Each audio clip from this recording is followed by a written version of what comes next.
Hi! Ang bag sir, wala to na.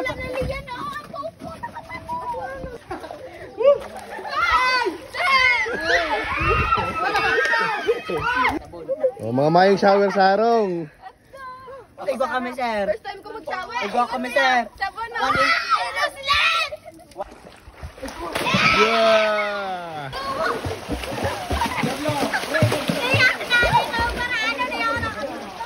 Hello, good morning guys. So, nandito kami ngayon sa Dragon Fruit Farm. So, kasama natin yung mga folk dancers natin. Trinit natin sila kasi nag second place pa doon sa division level folk dance competition. So, welcome to Mikelys Integrated Farm, Dragon Fruit.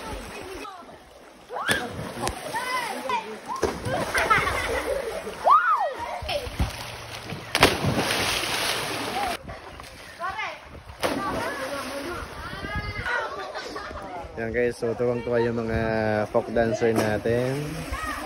So first time ko kasi magpa-swimming sa mga folk dancers natin.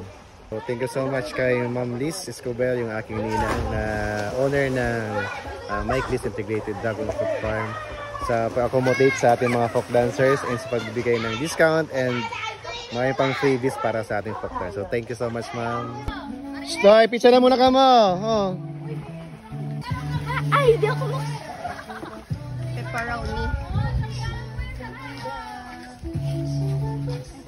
Mayang sakla na sir.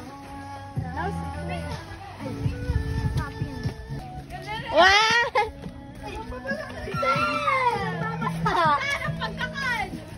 Maliputang lang sir! Maliputang! Ito chopstick bawan ka ng akin. Ni hao mama. Oh, pero bago magkakaano muna. Amen. Go. Go, go, go. Go, go. Nababaw, nababaw. Go.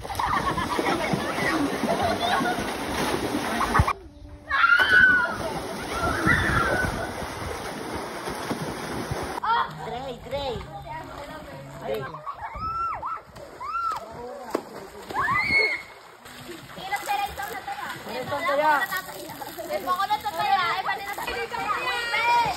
So, alas 12 na ng tanghali. Pero andyan pa rin sila. Kakatapos lang mag-lunch. Pero sinusulit yung time. Kasi bukas back to school naman sila. Yun yung gusto natin, yung mag-enjoy yung mga folk dancer natin bago sila graduate. At least na-experience sila na mag-swimming sama-sama.